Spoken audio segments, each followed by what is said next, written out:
नमस्कार। आज का ये कार्यक्रम नए भारत की नई कार्य संस्कृति का प्रतीक है। आज भारत जो करता है अभूतपूर्व स्पीड से करता है।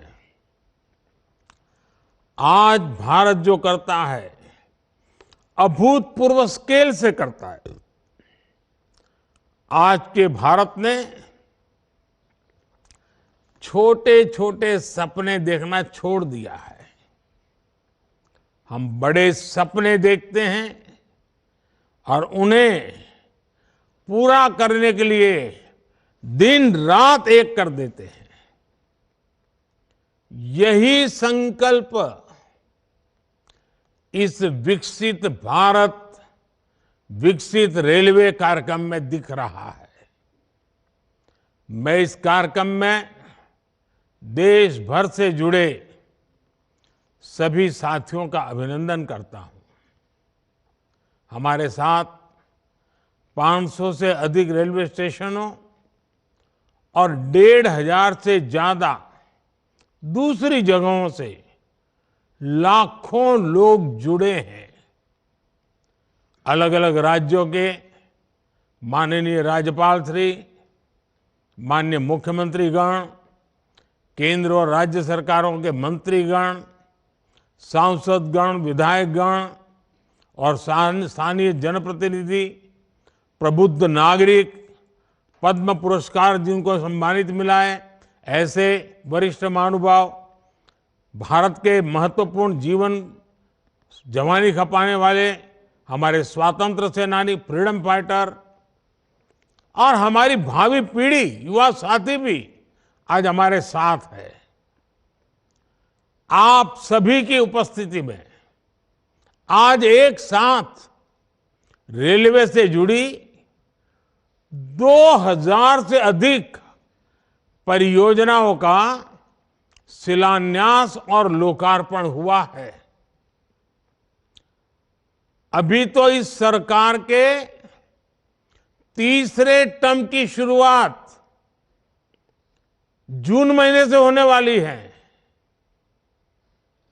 अभी से जिस स्केल पर काम होना शुरू हो गया है, जिस स्पीड पर काम होना शुरू हो गया है, वो सबको हैरत में डालने वाला है। कुछ दिन पहले मैंने जम्मू से एक साथ आईआईटी, आईआईएम जैसे दर्जनों बड़े शिक्षा संस्थाओं का लोकार्पण किया। कल ही मैंने राजकोट से एक साथ 5 एम्स और अनेक मेडिकल संस्थानों का लोकार्पण किया। और अब आज का यह कार्यक्रम है, आज 27 राज्यों के करीब 300 से अधिक जिलों में 550 से ज्यादा रेलवे स्टेशनों के कायाकल्प का शिलान्यास हुआ है। आज यूपी के जिस गोमती नगर रेलवे स्टेशन का लोकार्पण हुआ है, वो वाकई कमाल का दिखता है। इसके अलावा आज 1500 से ज्यादा रोड, ओवरब्रिज, अंडरपास, इसकी परियोजनाएं भी इसमें शामिल है। 40,000 करोड़ रुपए की ये परियोजनाएं एक साथ जमीन पर उतर रही है। कुछ महीने पहले ही हमने अमृत भारत स्टेशन योजना की शुरुआत की थी।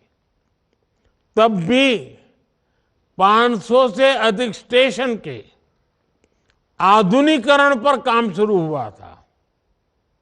अब ये कार्यक्रम इसे और आगे बढ़ा रहा है। ये दिखाता है कि भारत की प्रगति की रेल किस गति से आगे बढ़ रही है। मैं देश के विभिन्न राज्यों को, वहां के सभी मेरे नागरिक भाई बहनों को अनेक अनेक शुभकामनाएं देता हूं। साथियों, मैं आज विशेष रूप से अपने युवा साथियों को बहुत बधाई देना चाहता हूं। मोदी जब विकसित भारत की बात करता है तो इसके सूत्रधार और सबसे बड़े लाभार्थी देश के युवा ही है। आज की इन परियोजनाओं से देश के लाखों नौजवानों को रोजगार और स्वरोजगार के नए अवसर मिलेंगे। आज रेलवे का जो एक कायाकल्प हो रहा है, ये उन साथियों को भी लाभ देगा जो स्कूल कॉलेज में पढ़ाई कर रहे हैं। ये कायाकल्प उनके भी बहुत काम आएगा जो 30-35 वर्षों से कम आयु के हैं। विकसित भारत युवाओं के सपनों का भारत है। इसलिए विकसित भारत कैसा होगा, ये तय करने का सबसे अधिक हक वो भी उन्हीं को है।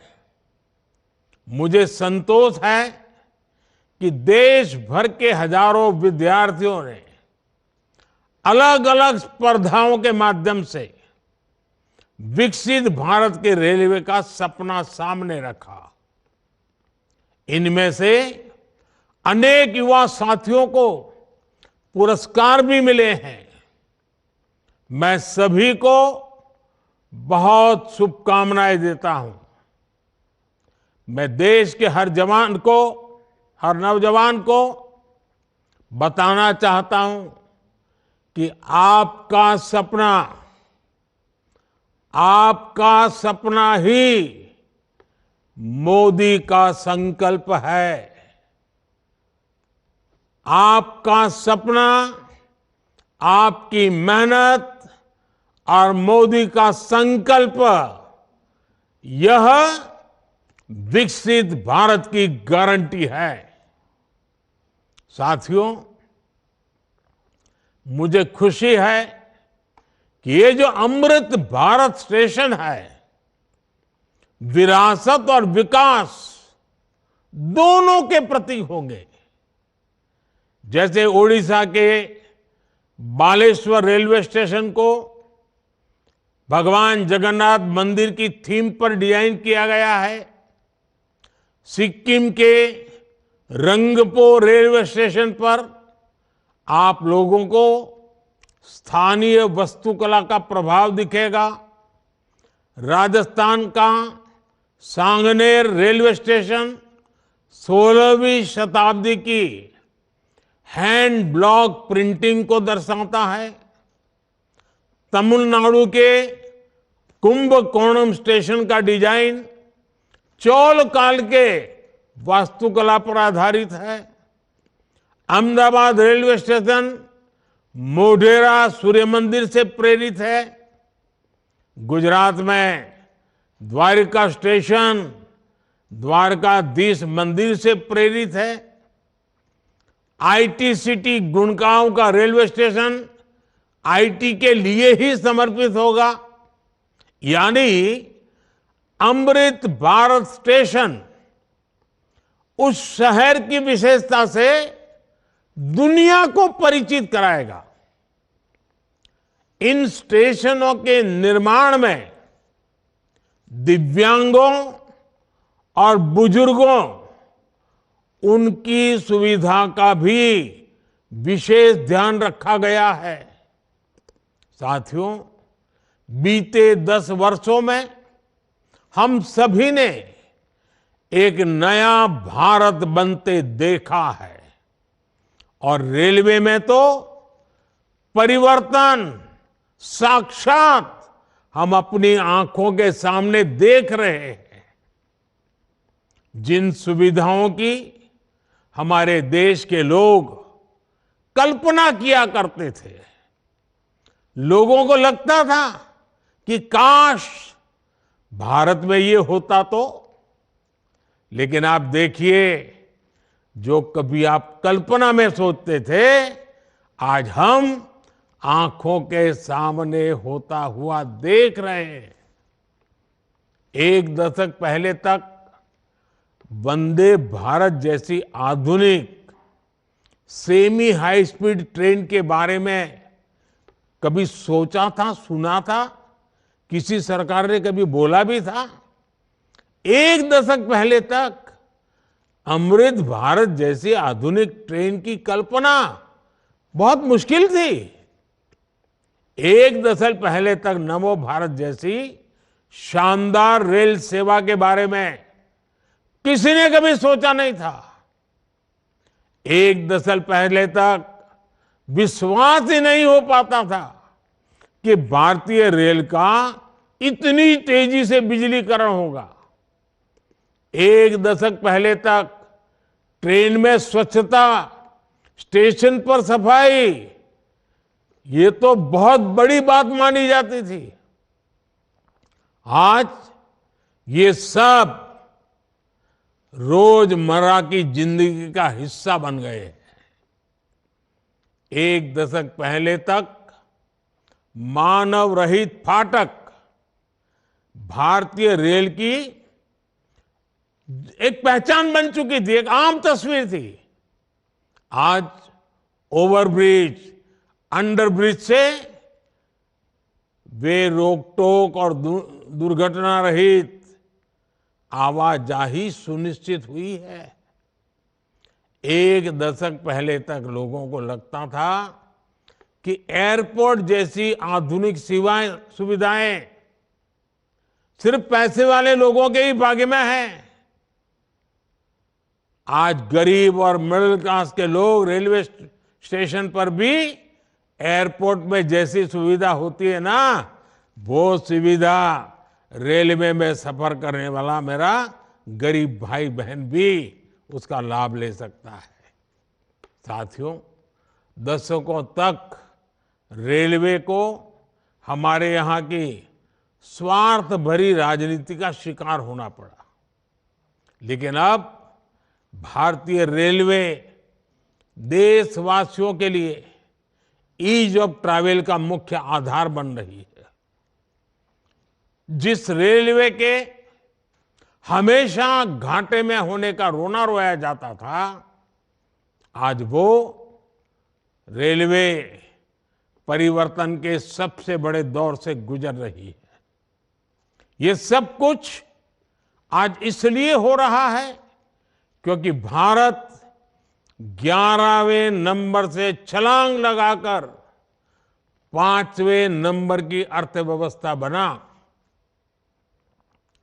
10 साल पहले जब हम 11वें नंबर पे थे, तब रेलवे का औसत बजट 45,000 करोड़ रुपए के आसपास रहता था। आज जब हम 5वें नंबर की आर्थिक ताकत है, तो इस वर्ष का रेलवे बजट 2.5 लाख करोड़ रुपए से अधिक का है। आप कल्पना कीजिए, जब हम दुनिया की तीसरी बड़ी आर्थिक महाशक्ति बनेंगे, तो हमारा सामर्थ्य कितना अधिक बढ़ेगा। इसलिए मोदी भारत को जल्द से जल्द दुनिया की तीसरी सबसे बड़ी अर्थव्यवस्था बनाने के लिए जी जान से जुटा है। लेकिन साथियों, आपको एक और बात ध्यान रखनी है। नदी नहर में पानी चाहे कितना भी क्यों न हो, अगर मेड़ टूटी हुई हो तो किसान के खेत तक बहुत ही कम पानी पहुंचेगा।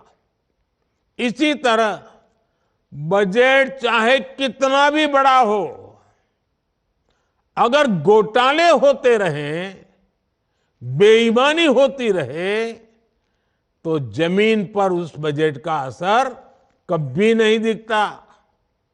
बीते 10 वर्षों में हमने बड़े बड़े घोटालों को, सरकारी पैसे की लूट को बचाया है। इसलिए बीते 10 वर्षों में नई रेलवे लाइन बिछाने की गति दोगुनी हो गई। आज जम्मू कश्मीर से लेकर नॉर्थ ईस्ट तक ऐसे स्थानों तक भी भारतीय रेल पहुंच रही है जहां लोगों ने कभी कल्पना भी नहीं की थी। ईमानदारी से काम हुआ तभी 2,500 किलोमीटर से अधिक डेडिकेटेड फ्रेट कॉरिडोर का काम हुआ है। यानी आपने टैक्स के रूप में, टिकट के रूप में जो पैसा दिया, उसकी पाई पाई आज रेल यात्रियों के हित में ही लग रही है। हर रेल टिकट पर भारत सरकार करीब करीब 50% डिस्काउंट देती है।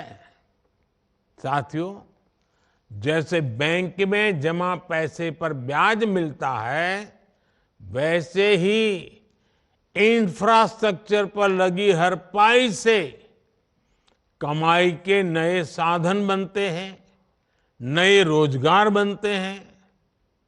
जब नई रेल लाइन बिछती है तो मजदूर से लेकर इंजीनियर तक अनेक लोगों को रोजगार मिलता है।